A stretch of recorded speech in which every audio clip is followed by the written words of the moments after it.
없는 내 모습을 볼 때에 이 모습도 주가 사랑하실까? 자신 없는 내 모습 그저 주님 앞에 있네. 나 같은 자도 사랑하여 주시고 한 번도 나를 떠나지 않으셨네.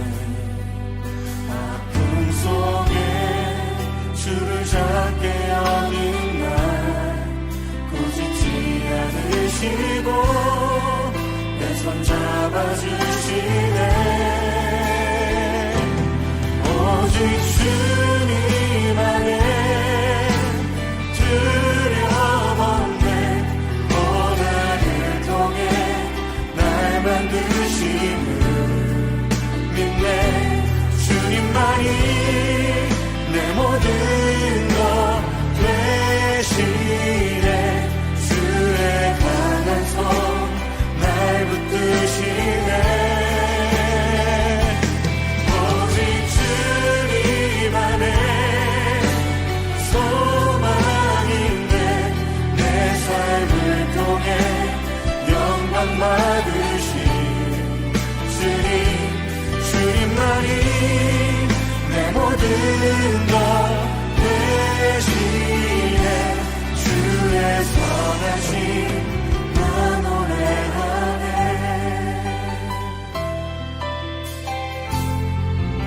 믿음과 삶을 살아내는 실력이 너무나 다른 내 모습을 볼 때 이 모습도 주가 사랑하실까? 자신 없는 내 모습 그저 주님 앞에 있네. 나 같은 자도 사랑하여 주시고 한 번도 나를 떠나지 않으셨네. 아픔 속에 주를 작게 여긴 날 꾸짖지 않으시고 내 손 잡아주시네. 오직 주님 안에 오직 주님 안에 두려움 없네. 고난을 통해 날 만드심을 믿네. 주님만이 내 모든 것 되시네. 주님 날 붙드심을 믿습니다. 오직 주님 안에 소망 있네. 내 삶을 통해 영광 받으신 주님, 주님만이 내 모든 것 되시네. 주의 선하심 그렇습니다. 우리 주님 안에 있습니다. 오직 주님 안에 오직 주님 안에 두려움 없네. 고난을 통해 날 만드심을 믿네. 주님만이 내 모든 것 되시네. 주의 강한 손 날 붙드시네. 오직 주님 안에 오직 주님 안에 소망 있네. 내 삶을 통해 영광 받으신 주님, 주님만이 내 모든 것 되시네. 주의 선하심 나 노래하네. 주의 선하심 주의 선하심 나 노래하네. 주의 선하심 나 노래하네.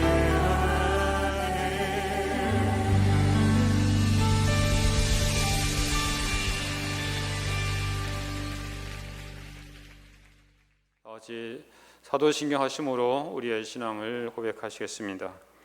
나는 전능하신 아버지 하나님 천지의 창조주를 믿습니다. 나는 그의 유일하신 아들 우리 주 예수 그리스도를 믿습니다.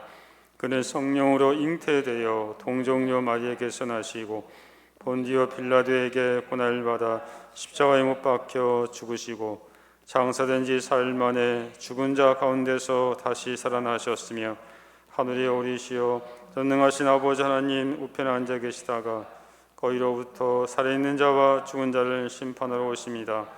나는 성령을 믿으며 거룩한 공교회와 성도의 교제와 죄를 용서받는 것과 몸의 부활과 영생을 믿습니다. 아멘. 찬송가 563장입니다.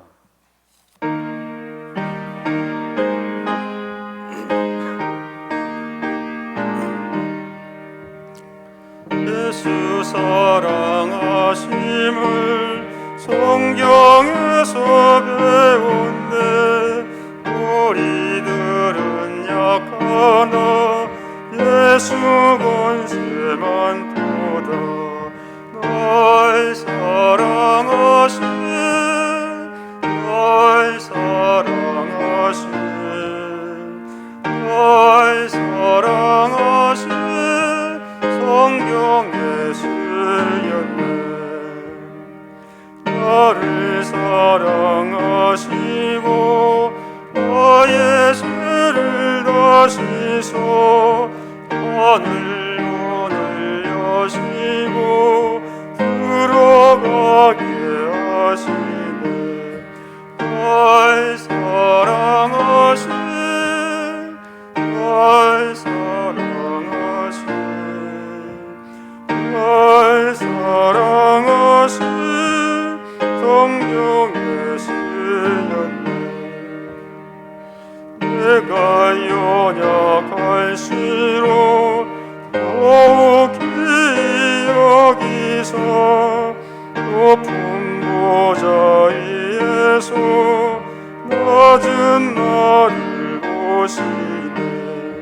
날 사랑하신 날 사랑하신 날 사랑하신 성경에 쓰였네. 세상 사는 동안에 함께 하시고 세상 떠나가는 날 천국 가게 하소서. 날 사랑하신 날 사랑하신 날 사랑하신 성경에 쓰였네. 아멘.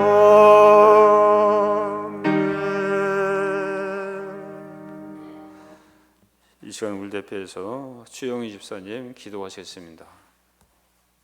기도드리겠습니다. 사랑과 은혜가 풍성하신 하나님 아버지, 하나님의 사랑과 은혜로 말미암아 저희들을 구원하여 주시고 오늘 거룩한 주님의 전에 나와서 예배드리게 하여 주심을 감사드립니다. 이 시간도 저희들의 한 주간의 삶을 회개하고 또 주님의 은혜를 또 구합니다. 주님보다 내가 먼저의 삶을 살았습니다. 아직도 성숙하지 못한 믿음으로 살아가는 우리들의 삶을 용서하여 주십시오. 메말라 있는 저희들의 심령을 믿음으로 뜨거운 열정으로 변화시켜 주시고 우리에게 향하신 주님의 음성을 들을 수 있게 하여 주시옵소서. 어느덧 5월에 또 첫날을 맞이하였습니다.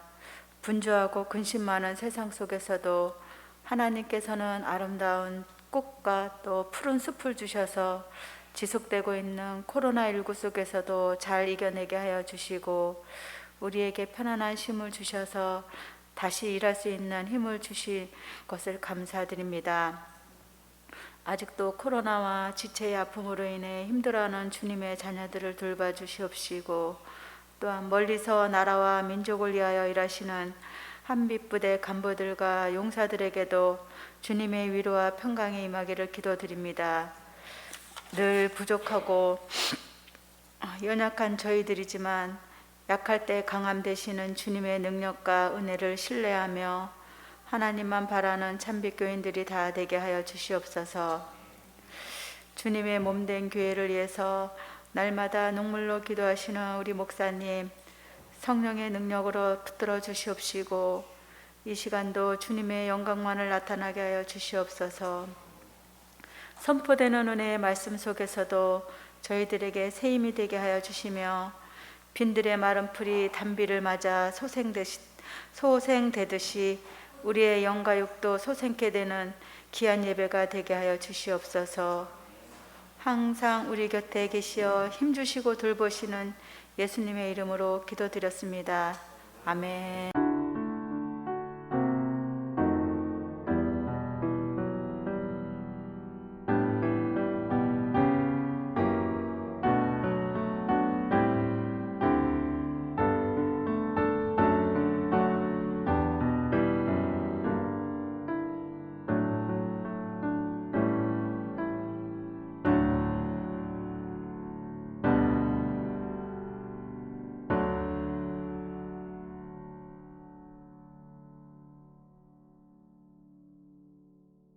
오늘 우리에게 하나님께서 말씀하신 우리에게 주신 말씀은 여호수아 1장 6절부터 5절부터 9절까지입니다. 여호수아 1장 5절부터 9절 말씀입니다.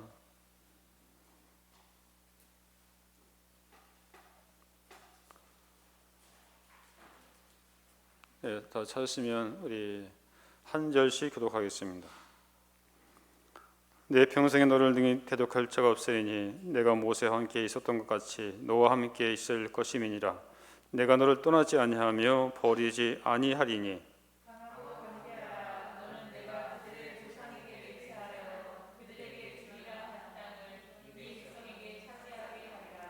오직 강하고 극히 담대하여 나의 종 모세가 네게 명령한 그 율법을 다 지켜 행하고 우로나 좌로나 치우치 말라. 그리하면 어디로 가든지 형통하리니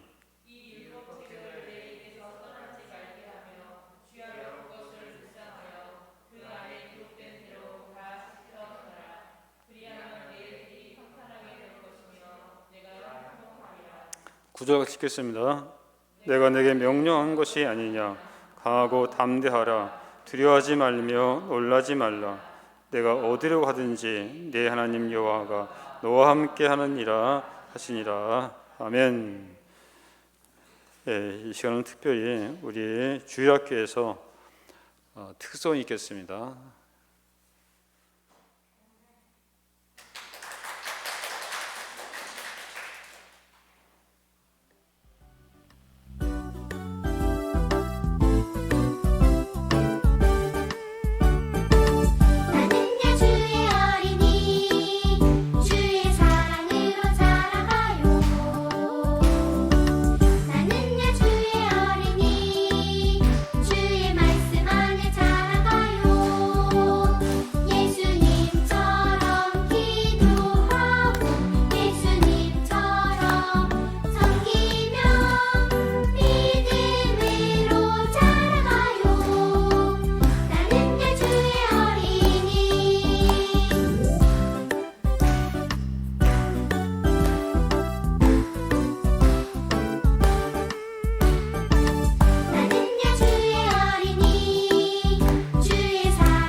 네, 감사합니다. 네, 수고했습니다.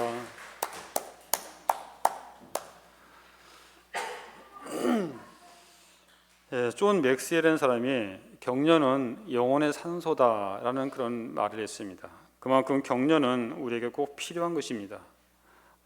격려는 우리에게 또한 힘을 북돋아 주죠. 어느 단체에서 수준이 비슷한 그런 학생들을 두 그룹으로 나눠서 이렇게 실험을 이렇게 했습니다. 양쪽 그룹이 똑같이 10문제를 내주고 문제를 풀게 한 다음에 채점도 하지 않은 채 한 그룹에는 너희들은 10문제 중 7문제를 맞췄다. 그리고 또 다른 그룹에는 너희는 10문제 중 7문제를 틀렸다. 그렇게 얘기를 했습니다. 이를테면 한 그룹은 무조건 뭐냐면 격려해 줬고 또 한 그룹은 무조건 뭐냐면 비난한 것입니다. 그리고 다시 10문제를 풀도록 했더니 격려를 받은 그룹이 상대적으로 더 좋은 성적을 얻었다고 합니다. 이것은 수차례 실험을 반복하여 얻은 결과입니다. 즉 격려를 받을 때 바로 강해질 수 있다는 그런 말이겠죠. 그렇기 때문에 우리 또한 자녀들에게도 여러분들 이렇게 항상 어떤 일 했을 때 못했다고 이렇게만 이렇게 핀잔 줄 것이 아니라 괜찮아, 잘할 수 있어. 항상 그런 격려 중요하죠. 이렇게. 용사도 마찬가지죠. 부대에서 어떤 임무를 수행할 때 어떤 실수할 때도 있겠죠. 그럴 때 괜찮아, 잘할 수 있어. 저기 뒤에 표 있잖아요. 이렇게 괜찮아, 흔들려도 괜찮아. 이게 상당히 뭐냐면 중요하죠. 이렇게. 자, 지금까지 이스라엘 백성들을 이끌어온 강력한 지도자 모세가 죽었습니다. 정복해야 할 가나안 땅에는 아직 도착하지 않았습니다. 이스라엘 백성들의 위기를 맞는 것이죠. 그때 하나님께서는 모세의 뒤를 이을 후계자로 여호수아를 세웁니다. 하지만 백성들은 불안합니다. 여호수아의 능력이나 리더십의 검증이 안 됐기 때문이죠. 하지만 정작 가장 불안한 사람은 누구입니까? 바로 당사자인 여호수아입니다. 얼마나 좋겠습니까? 자신에게는 모세 같은 카리스마도 없고 검증된 능력도 없는데 이스라엘 백성들을 이끄는 큰 사명을 어떻게 감당해야 할지 고민되고 불안했을 것입니다. 자, 지난주에도 말씀드린 바와 같이 지금까지 여호수아는 모세의 수종자였습니다. 전속보안입니다. 언제나 모세 곁에서 모세를 섬겼던 그런 사람입니다. 모세가 시킨 일이면 절대 순종하며 살았습니다. 그는 지시를 따르는 데 익숙했고 맡긴 일에 충성하는 그런 삶을 살았던 사람입니다. 그런데 지금 여호수아는 따르는 사람이 아니라 이끄는 사람이 되는 변화의 순간에 와 있는 것입니다. 군대로 말하면 전속보관에서 지휘관으로 임명된 것입니다. 예를 들면 지금 5.3 군수지원단에서 또 한빛부대에서 갑자기 지휘관이 유고되고 참모나 아니면 전속부관이 뭐냐면 바로 그 부대를 뭐냐면 지휘하는 지금 그런 뭐냐면 상황인 것입니다. 이제 여호수아는 종의 이미지를 땅에 묻고 영적 지도자의 이미지를 가지고 새 역사를 창조해야 하는 전환점에 와 있는 것입니다. 가장 무서운 싸움은 외부에 있는 것이 아니라 그의 내부에 있습니다. 지나간 과거를 땅에 묻고 새롭게 전진할 것인가, 아니면 여전히 과거의 이미지를 가지고 살아갈 것인가의 기로에 놓여 있다고 할 수 있습니다. 여호수아에게 모세의 죽음은 많은 것을 의미합니다. 어떤 면에서 모세는 여호수아에게 있어서 하나님 같은 존재였습니다. 모세가 살아있는 동안에는 그에게는 어떤 책임도 없었습니다. 모세가 모든 책임을 다 졌습니다. 그런데 이제 모세가 세상을 떠난 것입니다. 모세가 행하던 모든 일을 이제 자신이 감당해야 하는 그런 이치에 서 있게 된 것이죠. 모세가 살아있는 동안에는 이스라엘 백성들은 모세를 바라봤습니다. 어려운 일을 만나면 모세를 찾아갔습니다. 그래 모세는 하나님께 기도해서 이스라엘 백성의 모든 문제를 해결해 주었습니다.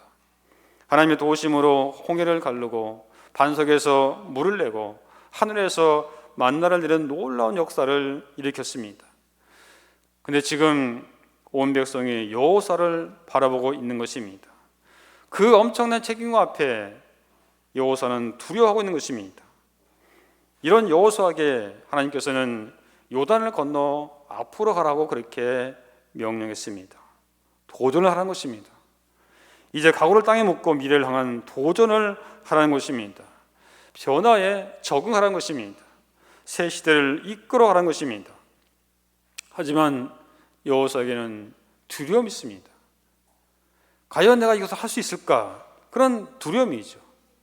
가나안 땅을 정복해야 한다는 그런 두려움, 새로운 임무를 잘 수행해야 한다는 이런 두려움이 지금 그를 사로잡고 있다는 것이죠. 이 하나님께서 말씀하십니다. 강하고 담대하라. 두려워하지 말라. 한 번 말씀하신 것이 아니라 3번씩이나 말씀하고 있죠. 6절에도 7절에도 9절에도 계속해서 뭐냐면 강하고 담대하라. 두려워하지 말라. 내가 너와 함께 하겠다고 계속해서 뭐냐면 하나님께서 말씀하셨습니다. 오늘 우리도 마찬가지죠.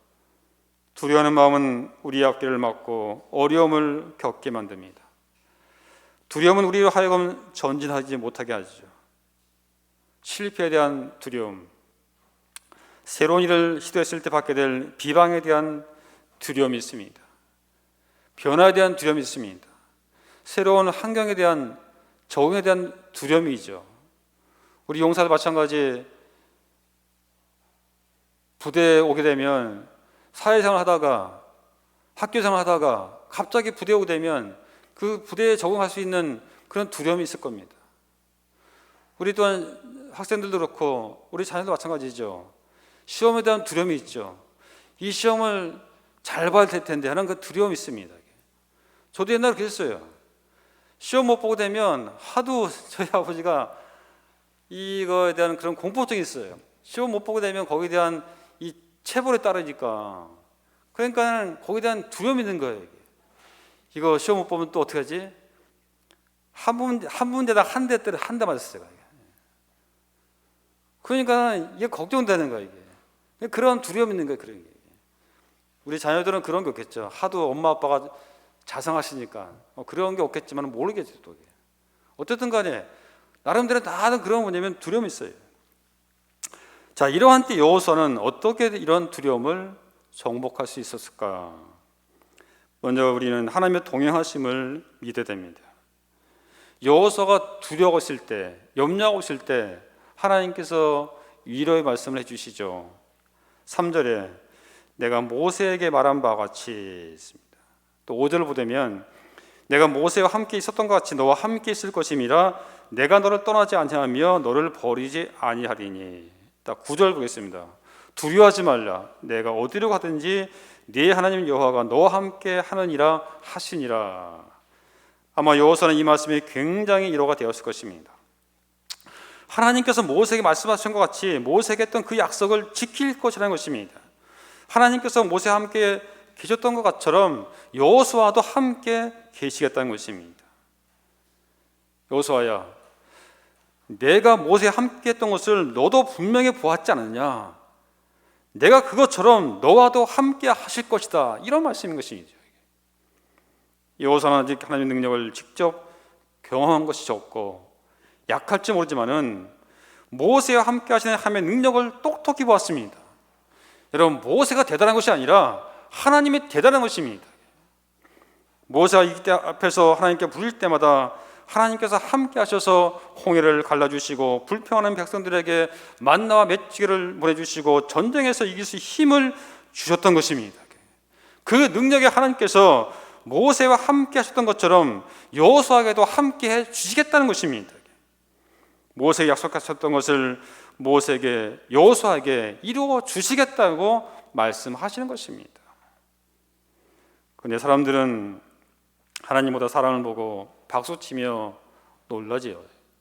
사도행전 3장에 보면 베드로와 요한이 예루살렘 성전에 올라가다가 태어나면서부터 못 걷는 사람을 고쳐주는 그런 사건이 나옵니다. 그때 많은 사람들이 이 안진뱅이가 일어나 걷기도 하고 뛰기도 하며 하나님을 찬송하는 그 모습을 보고 베드로와 요한을 행한 것을 보고 놀랍게 여기고 주목했습니다. 그때 베드로가 뭐라고 합니까? 왜 이 일을 보고 놀랍게 여기느냐? 왜 우리를 주목하느냐? 이것은 하나님께서 하셨다. 그렇기 때문에 하나님께 영광을 돌리라. 이렇게 뭐냐면 베드로가 말했죠.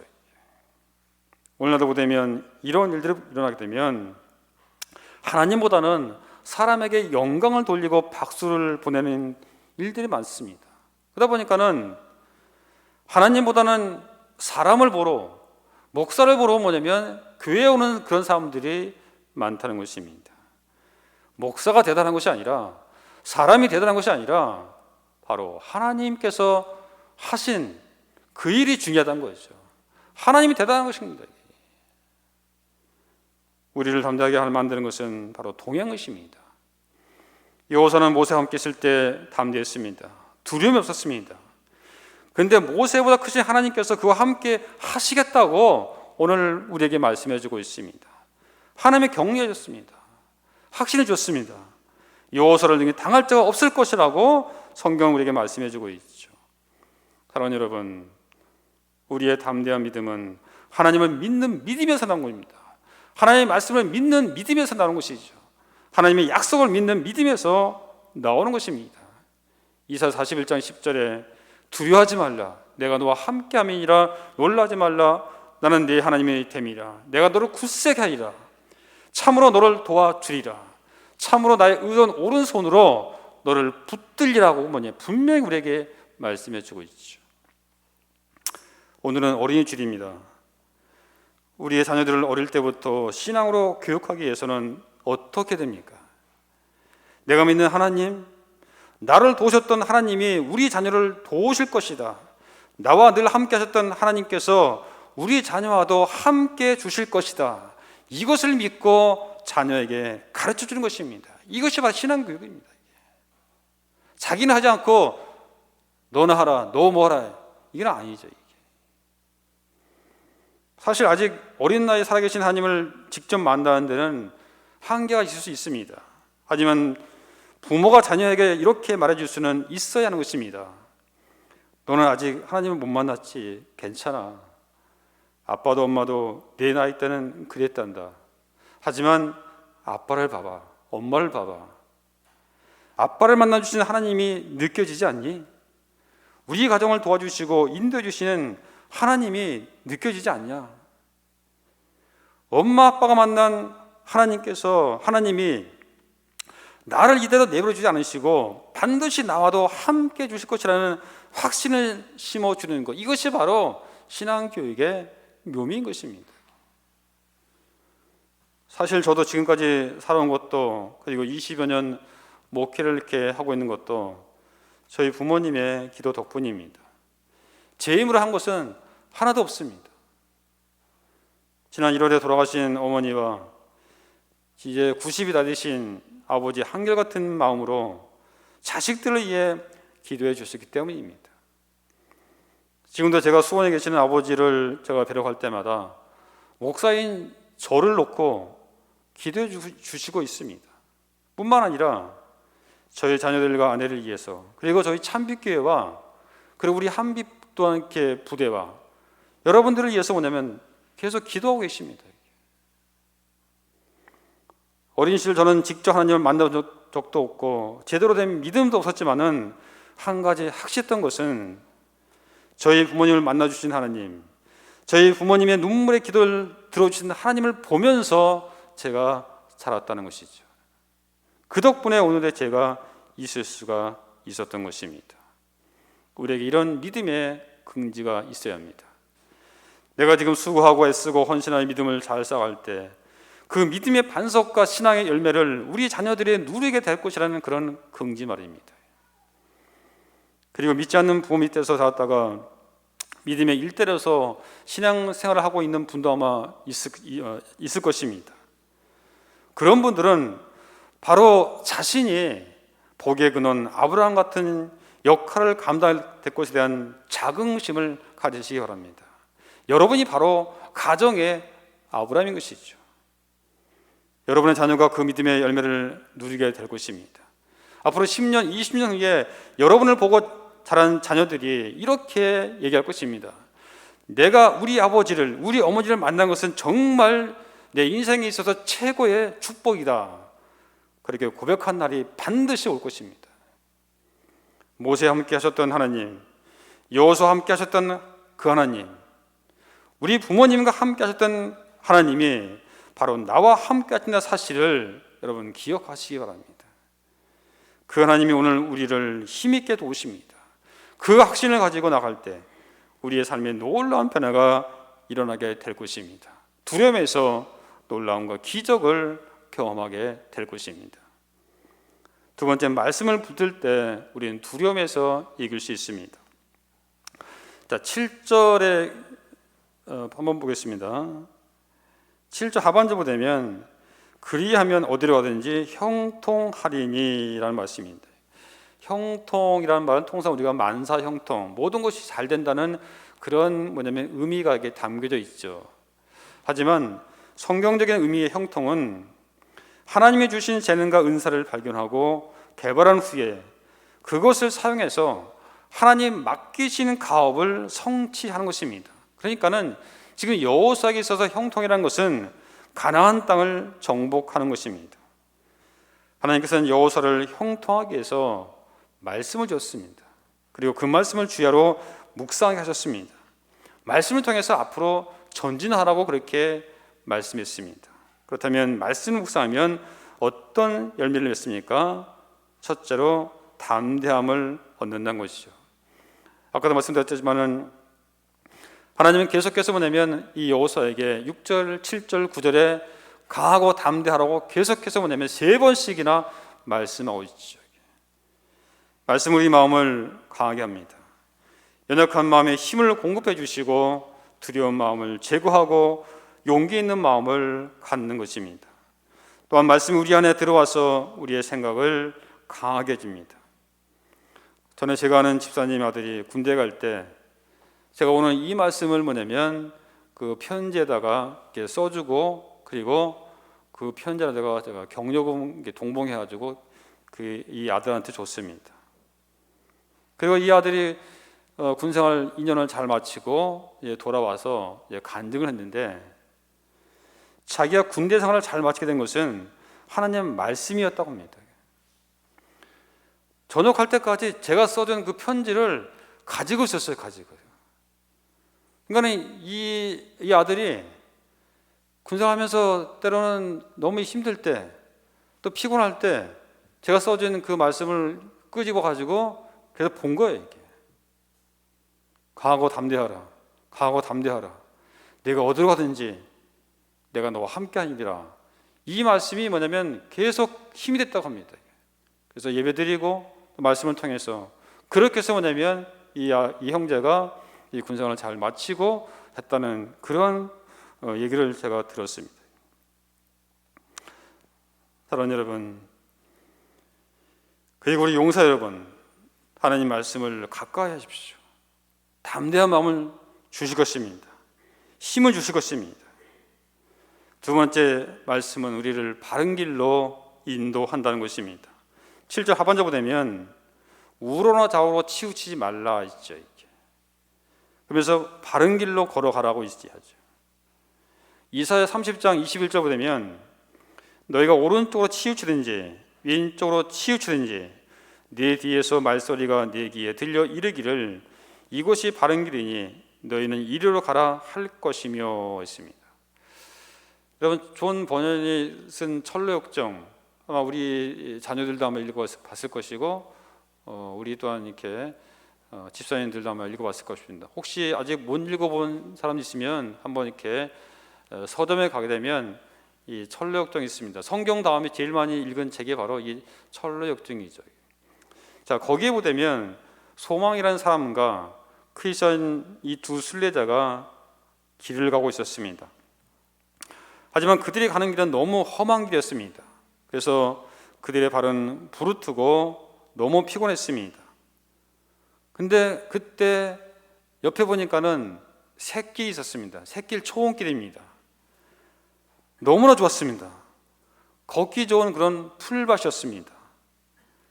크리스천이 그렇게 바라던 가장 편안한 길이었던 것입니다. 하지만 소망은 의심의 눈으로 그 샛길을 바라보면서 자신이 가야 할 길이 아니면 어떠냐고 그렇게 말했습니다. 하지만 이 크리스천이 그런 것 같지는 않습니다. 보시오, 이 길도 본래 길을 따라 나 있지 않습니까? 그렇게 얘기했습니다. 더욱이 두 사람 같은 방향으로 걷고 있던 헛된 학신이라는 사람이 이 사람 역시 똑같이 그 길이 하늘날까지 이어져 있다고 그렇게 보내면 이 헛된 확신이 확신했습니다. 그래서 이들은 괜찮은 줄 알았습니다. 사실 우리는 내가 원하는 것을 말해주는 것을 좋아하고 내가 하고 싶어 하는 것을 가르치는 이야기에 우리는 솔깃해하죠. 하지만 그렇게 해서는 안 된다는 것입니다. 이 두 순례자는 헛된 확신을 따라갑니다. 하지만 얼마 안 가서 해가 저물고 어둠이 짙게 깔려서 한치의 앞보도 볼 수 없는 그러한 상황이 되었습니다. 설상가상으로 이 헛된 확신은 길이 보이지 않아서 깊은 웅덩이에 빠지고 말았습니다. 언제나 정확한 판단을 하며 순례길을 주도했던 이 크리스천이 길을 잘못 선택한 것입니다. 이런 것을 보게 되면 아무리 믿음이 좋은 사람도, 냉철한 사람도 무너질 수 있다는 것이죠. 우리도 가끔 신앙생활하다가 그런 분파 있죠. 너무나 진짜 빈틈이 없는 그런 분도 넘어지는 거 보게 되면, 아니 어떻게 저런 분이 넘어질 수 있을까? 어떻게 저런 것에 뭐냐면 미혹당하고 사기당할 수 있을까? 아마 그런 소리 많이 그것도 들었잖아요. 이렇게. 잘못된 길로 갈 수 있다는 사실, 아무리 믿음이 좋은 사람이도 실수할 수 있다는 사실, 실패할 수 있다는 사실을 우리는 알아야 한다는 거죠. 그 길이라는 시가 있습니다. 편하고 좋은 길, 누군가가 옳다고 말한 길, 그러면 괜찮은 길일까? 험하고 어려운 길, 사람들이 피하려 하는 길, 그러면 나쁜 길일까? 그 길이 편하든 그 길이 어렵든 그것이 중요한 것은 아니지. 그 길이 어디로 가는지가 중요한 것이지. 그 가는 길이 험하여도 내가 가야 할 길이라면 가야 하는 것이지. 여러분, 우리가 승리의 삶을 살기 위해서는 바른 길로 가야 하는 것입니다.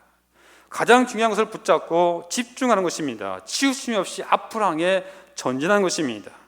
지름길은 바른 길이 아닙니다.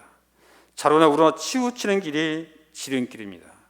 가장 빠르게 보이지만 가장 늦는 길이 지름길입니다. 하지만 늦는 것 같지만은 가장 빠른 길이 바른 길인 것이죠. 우리 인생에서 가장 위험한 것은 조급함입니다.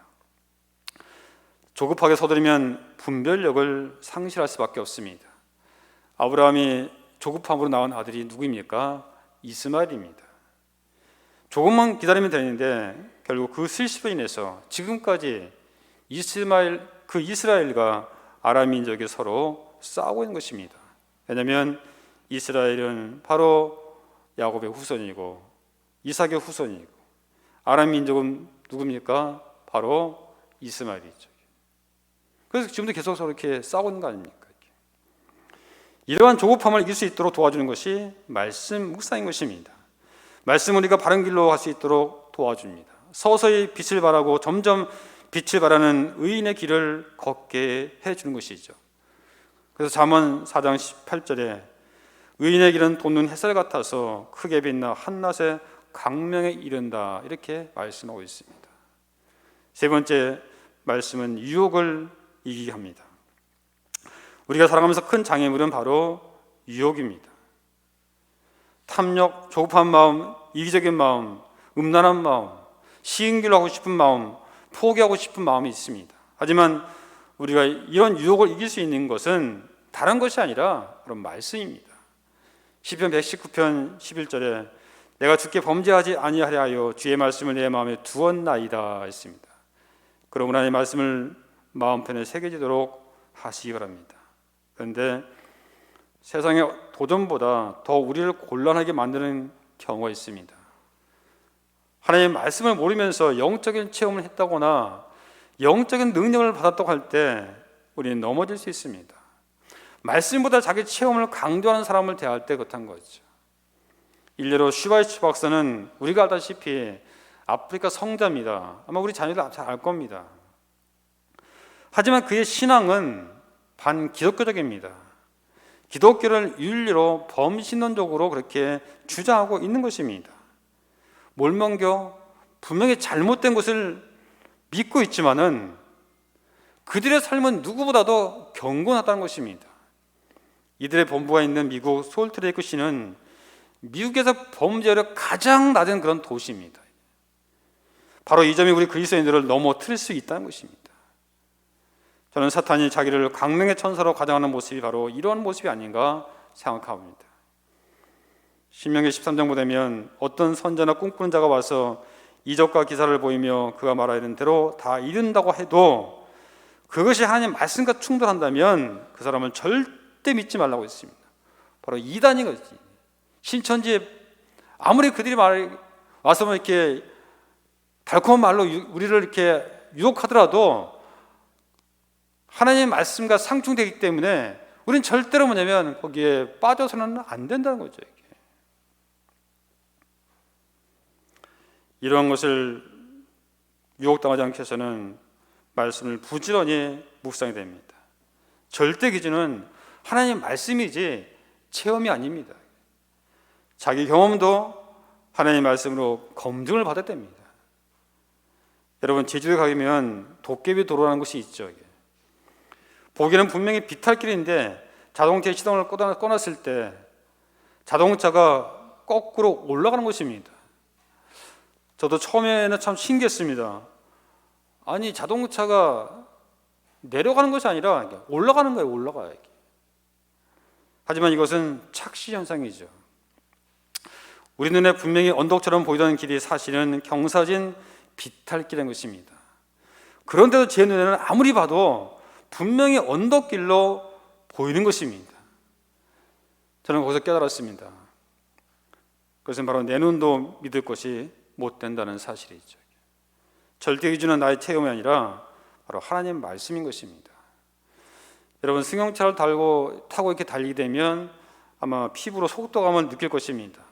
그런데 비행기를 타고 바깥 풍경 보면 거의 서 있는 것처럼 그렇게 보이는 것을 아마 경험했을 것입니다. 아예 안 가는 거예요, 이렇게. 그런데 실제로는 어떤 것이 더 빠릅니까? 당연히 비행기가 빠르다는 것을 우리가 알고 있습니다. 비행기는 시속 900km 날아가고 승용차는 보통 80에서 100km입니다. 우리가 경험으로 알고 느끼는 것이 얼마나 부족하고 믿을 만한 것이 못 되는지 하나님의 백성은 체험이 아닌 성경의 말씀이 되어야 됩니다. 성경책을 입에서 떠나지 말게 하고 주야로 묵상하는 사람이 되어야 한다는 것이죠. 이번에 보니까 승현이가 성경 66권을 이렇게 필사를 이렇게 했습니다. 이게 보게 되면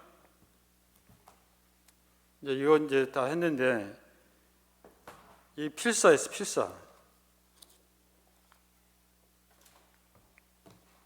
더군다나 영어로 써, 영어로. 이게 한국말도 이렇게 하기 힘든데 이 영어로 했어요, 영어로. 우리 박수 한번 쳐주시죠,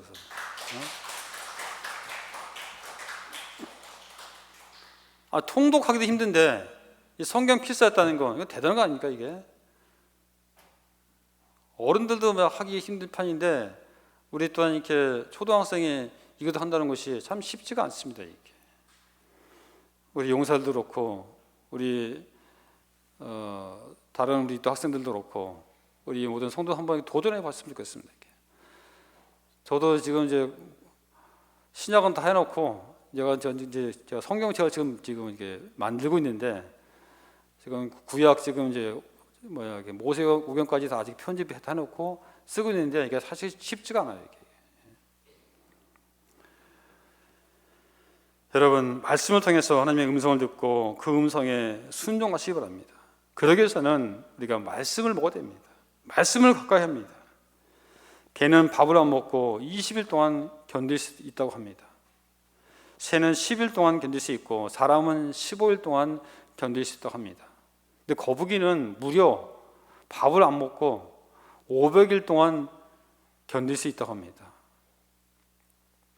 중요한 것은 500일 동안 살지만은 거의 움직이지 못하고 가만히 있다는 거죠. 가만히 있어요. 살아있으면 좀 움직여야 될 거 아니에요. 근데 거기 가만히 있어요. 바로 말씀을 먹지 않고 살 수 있다는 성도를 거북이 성도라고 할 수 있습니다. 겉은 살아있지만은 영적으로 죽은 것입니다. 바로 시체죠. 여러분, 말씀을 사랑하지 않는 사람은 하나님께서도 사랑하지 않습니다. 하나님이 버리십니다. 사무엘상 15장 23절에 왕이 여호와의 말씀을 버렸으므로 여호와께서 왕을 버려 이스라엘 왕이 되지 못하게 하셨다, 이렇게 말씀하고 있죠. 여러분의 삶이 승리하고 새롭고 되고 형통하게 해서는 두려움을 벗어 정복함으로써 전진하시기 바랍니다. 두려워하지 마십시오. 하나님께서 함께 하신다고 분명히 말씀해 주고 있습니다. 그 믿음을 가지고 말씀에 순종할 때 바로 우리와 함께 하시고 또한 사명을 감당할 수 있는 그런 힘을 주실 것입니다. 아무쪼록 오늘 여호수아에게 하나님께서 말씀하신 것처럼 오늘 우리에게도 말씀해 주고 있습니다. 어떤 장애물이 있더라도 그것을 무서워하지 말고 두려워하지 말고 말씀에 순종하면서 말씀을 가까이 하면서 나아가는 우리 모두가 됐으면 좋겠습니다. 기도하겠습니다. 은혜로우시고 자비로우신 아버지 하나님 감사합니다.